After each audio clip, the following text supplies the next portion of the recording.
to mention that the poor dude in the song that I sang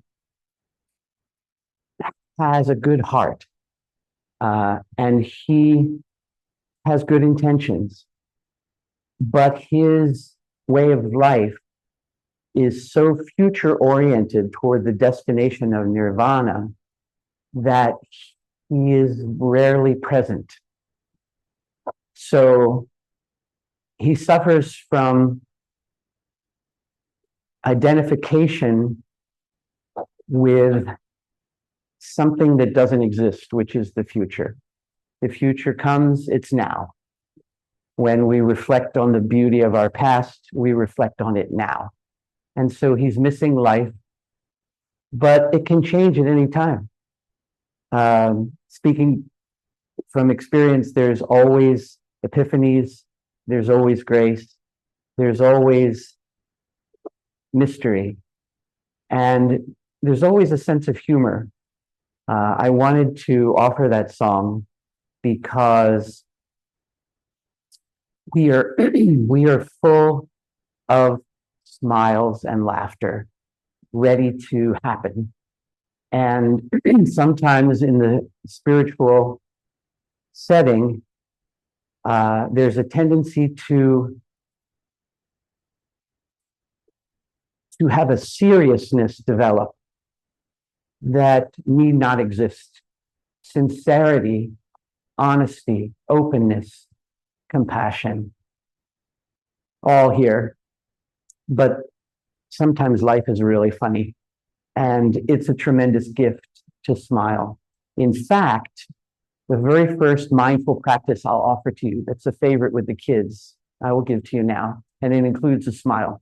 One hand on your heart, one hand on your tummy, and I want you to take a deep breath through your nose and slow exhale. Here we go.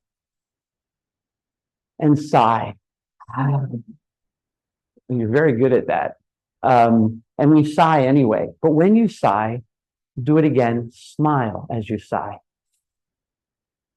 Oh, that's even better. Now, what happened in that 5 or 6 seconds is that your attention, if you felt it, comes from like a self-hugging. You're bringing your attention into your body with your hands, and your body is always present. Your body is not burdened by human thought. It can do amazing things and does do amazing things, hundreds of thousands of them without a single human thought. And that attention grounds you in your body. That happened in the first moment. Then you took a deep breath and the relaxation response of a sigh. So you're energized by the oxygen, you release any tension, and you smile. And when you smile, you get a shot of endorphins. Automatically, it's a gift. And when you laugh, you get even more. And offering this to kids has been magical because the kids don't have conditioning that limits them in any way. So they absorb this like a sponge. And I ask them how it feels, and they go, good, like really good. And so we'll try it one more time. Hand on your heart, hand on your solar plexus, deep breath. You're already masters. And you smile. Bringing your attention to the present moment consciously without reactivity, without labeling or judgment, but with openness, curiosity, kindness, and compassion. That's a really good definition to thank John Kabat-Zinn for mindfulness. A definition of mindfulness: to consciously place your attention on this moment without reactivity, which means accepting the content of this moment enough that there is not a lot of extra mental noise. That's perhaps easier said than done. But with practice, we have that capacity to accept what is. And of course, to accept what is a sane thing to do. To not accept what is not particularly helpful. And we have all been there. And the resistance that comes from that, through that, is suffering. And so we can, through the practices of mindfulness, have a way of life that gets better and easier and more second nature and more healthful, and replacing habits that we have had perhaps for years with new pathways in our brain and our nervous system. Neural pathways. It used to be that we felt, and science did not say otherwise, that the brain was fixed. And now we know most definitely, factually, scientifically, that it morphs and evolves and changes and heals. And the way it does is through practice, is through creating, and the best way to create is consciously, creating new neural pathways that take the place of those that do not and have not served us for a long time. Maybe they did serve us at one time. So when we notice suffering, we can take a breath like we just took, and we can be still and ask ourselves, where is this coming from? Where is this pain, this resentment, this sadness, this anger, whatever it happens to be? Be open and be still. And when I do that, there's a wisdom that always eventually arises. And it's a beautiful thing. Be still. Know I am. And the way in the Bible it finishes is God. Can't beat it. Every word is beautiful. Be still. Know I am God.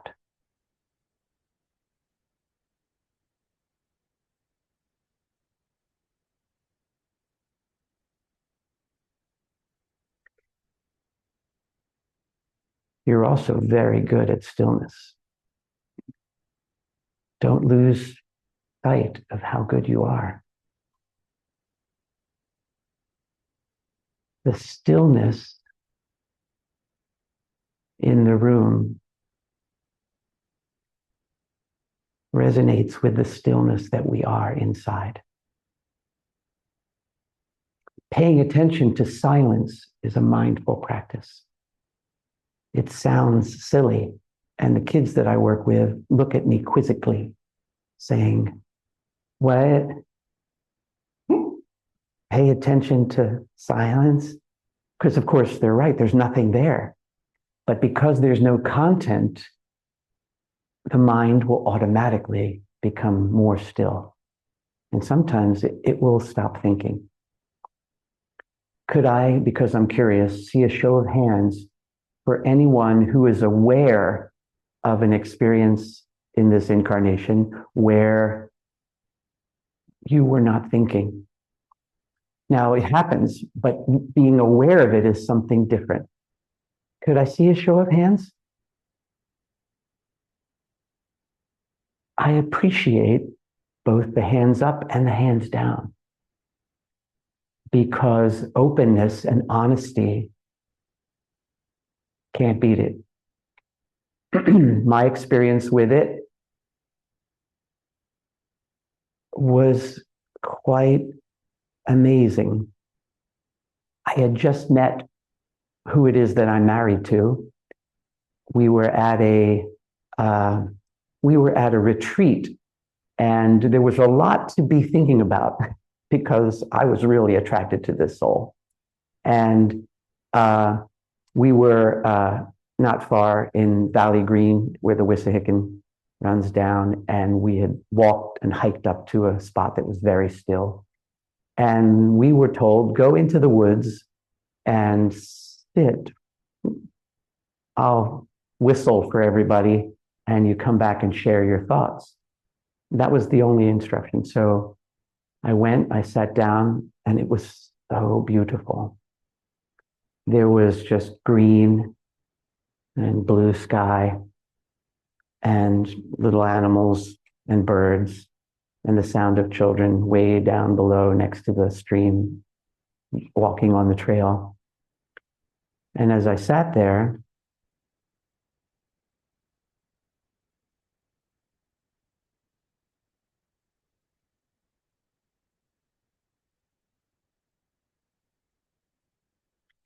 my senses were fully engaged.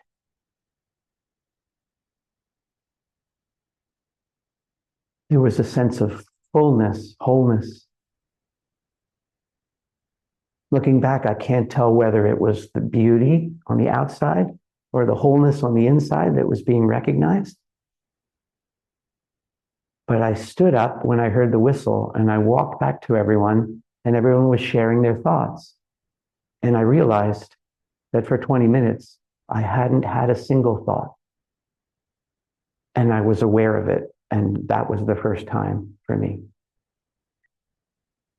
And I want to share that my gratitude for that was so deep, and my appreciation was so deep, and my awe and wonder was so full that it became and becomes easier and easier to recognize when it happens, because it happens for all of us.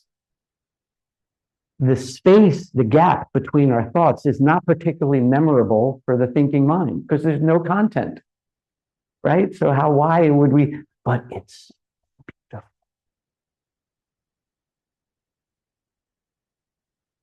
Who we are beyond form and having nothing to do with time is in the gap. It's in the space. And it's not necessary to even define it or put it into words. You feel it, and it is self-authenticating. No reason to preach it, talk about it. There's a knowing that's so deep and so profound and so beautiful, and a peace that's so full that just gratitude. Now, thought is a wonderful, powerful thing in manifesting form, and it can be creative, it can be helpful and helpful, but only if you are there driving the bus. Otherwise, as we've all experienced, thought can become quite quickly fearful, negative, a lot of what ifs and should haves and could haves and oh my God, and worst case scenarios in what seems to be a well-intentioned effort to present us with defense for future possibilities. But of course, it's not pleasant, and there's no way to want to live. And if there's no awareness to check that, and it becomes a habit, and we've all lived it, it will continue. Because egoically, that illusory little self totally digs it. Why? Because it makes it feel as though it's not an illusion. It makes it feel like it's alive. Come on, create more problems for me to solve. Let's go, come on. And and then there's you in your wisdom and your clarity and your openness that sees this and actually can have compassion for the self-deluding mental process compassion, meaning understanding and honesty. And I've heard this and seen this written. Our witness consciousness can look upon this fretful, self-thinking mind that sometimes takes us into negativity with the same compassion and wisdom of a parent to their child. Because the parent looking at the child knows that this too shall pass and knows all is well and knows the truth. And when we allow this occasional disturbance and mental noise to come and go, that's all really good. Because then we are not adding to the mental noise by resisting. Years and years ago, I picked up a book that looked really good, Thaddeus somebody, and it was called The Lazy Man's Guide to Enlightenment. I thought, wow, that sounds really good. And all I remember was the first sentence, which was, if I distilled this entire book into 2 words, I would. And the 2 words would be no resistance. And I was fascinated by it and didn't understand it even a bit. But no resistance is a great blessing. And we have all lived that too. And again, you as awareness, we as awareness have the capacity to see when that happens, to see when we are not in resistance, and to be happy and joyful and grateful and celebrate it madly. The whole thing about a bad meditation, for instance, is a good example. A bad meditation is the judgment that with all the work we've done to meditate beautifully, well, that was lousy. I mean, I just kept getting lost in streams of thought, and there was such negativity. And why, after all these years? Okay, can we see that all that is just adding mental noise through the reactivity and judgment that mindfulness is not about? Mindfulness would say, and smile. Let's come back. Feel the cool air coming in your nose and the 98.6 air coming out. Come back to our senses. Come back to our body. Mindfulness would celebrate coming back, not get all pissed off about having lost it. Right? So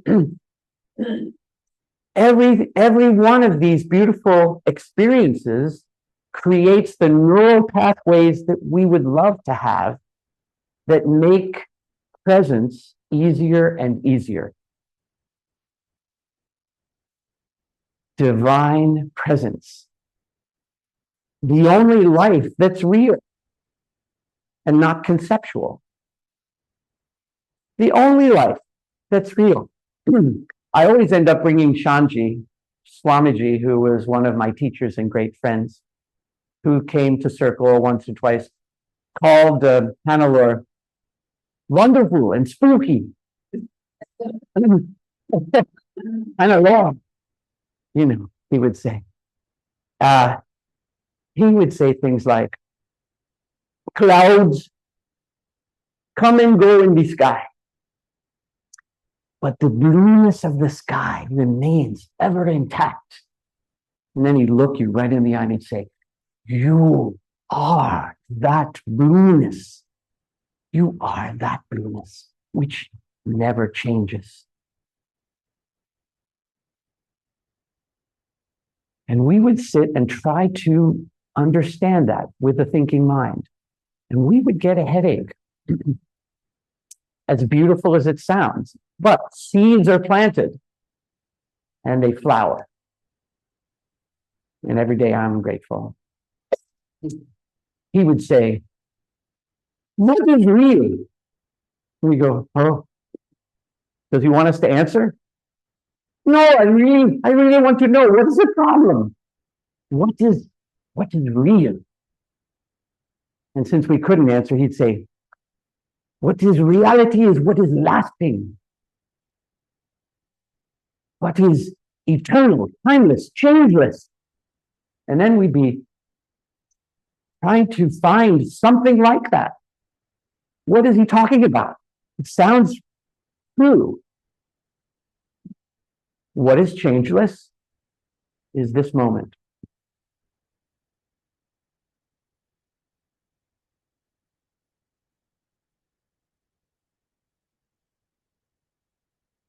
Space is changeless.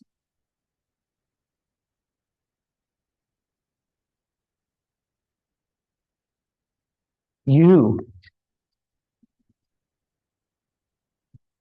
the real you are changeless. Awareness, pure awareness, changeless. Consciousness, source of everything, changeless. There's a physicist, I can't remember which one, who said, I consider consciousness fundamental. There is nothing behind it. Every experience, every relationship, every body, every form, coming and going and coming and going and coming and going, not really real in that sense, temporarily real. But consciousness, it's our birthright. We came in with it, we leave with it. And this form comes and goes. It's already come and go. I look in the mirror, I go, what? This Peter dude has already died many times and be reborn. And so it is with all of us. But the awareness in a child's eyes, it's never left us. An 18-month-old, a 1-year-old, has absolutely no sense of a little me,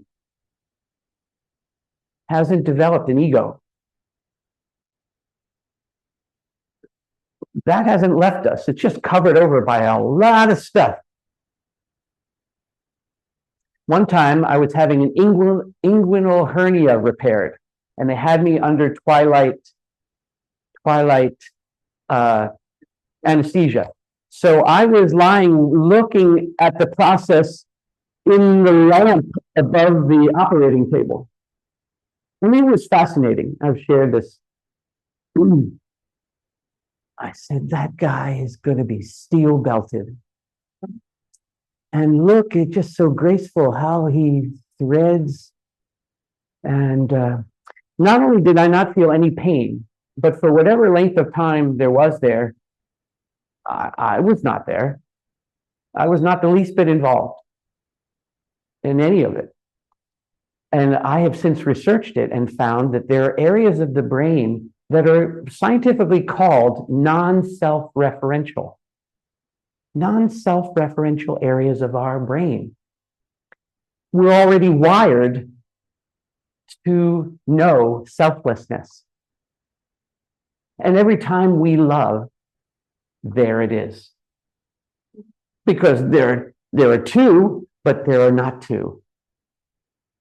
There are 20 or 30, but there's only one.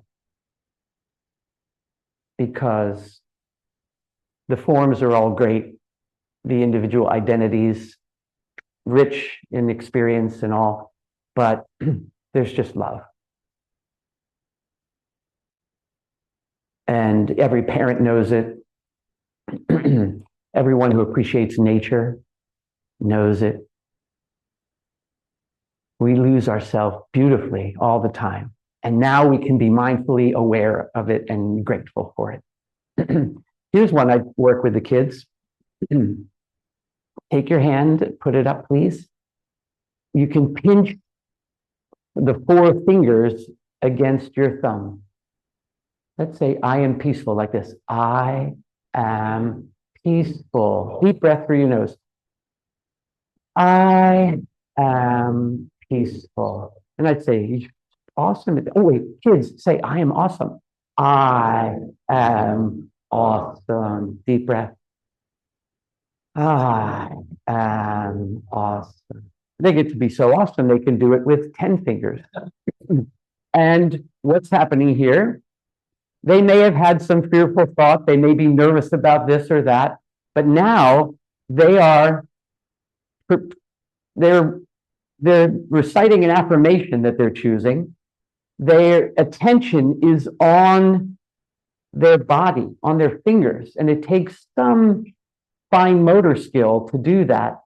And so they have no relation to whatever it was that was disturbing their thoughts. And they feel powerful. And I say, you are powerful. And now we'll be still like ninja. Ninja, vanish. And they go. And then I say, find someone in the room wearing pink. Wait, no words. And they go, they're all going. So we point to different things. So they feel powerful. I say, well, Jedi. If you tell a 5-year-old they're Jedi, you've got them.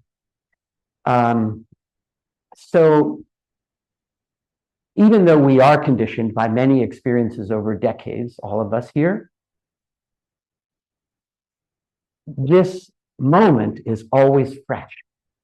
I was talking with my sweet friend Alan, and I was mentioning that Shanji used to say, if you go into a cave never visited by humankind, dark for ages, and you go in that cave and you light the candle, there is light. The darkness of ages cannot stop instant light. And so we have the capacity for instant light. No matter how many years of a non-self-serving habit, instant light is we have that capacity.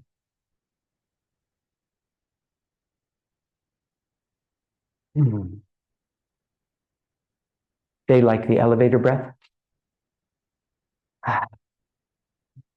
It is nice to do because it stretches. Now there's a vagus nerve, and I think this is the last that I will be speaking, and then we can open it up to your wisdom. Starts in the brain and goes down through our heart and lungs and travels down into our stomach and our intestines. Pretty much covers all the bases. And it is the central, powerful nerve in the nervous system. And to activate it brings us into the present moment, but it also energizes our body and is extremely healing. So I would like to offer it to you. It's simple, and you've probably done it already. Vagal breathing that activates this nerve is simply taking a deep breath, a very deep breath, holding it for a few seconds, and choosing your way of letting it out slowly, like this.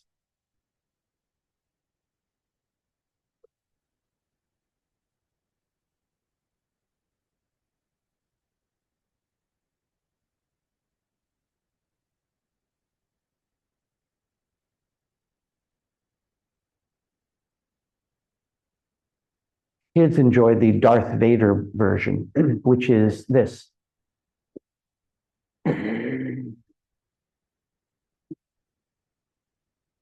It also lets the exhale come out slowly.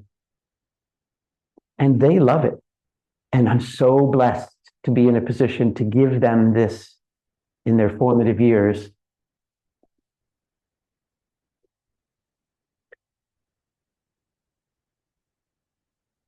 vagal breathing. So now I give it to you. Thank you for your attention. It was mindfully mastered. Thank you.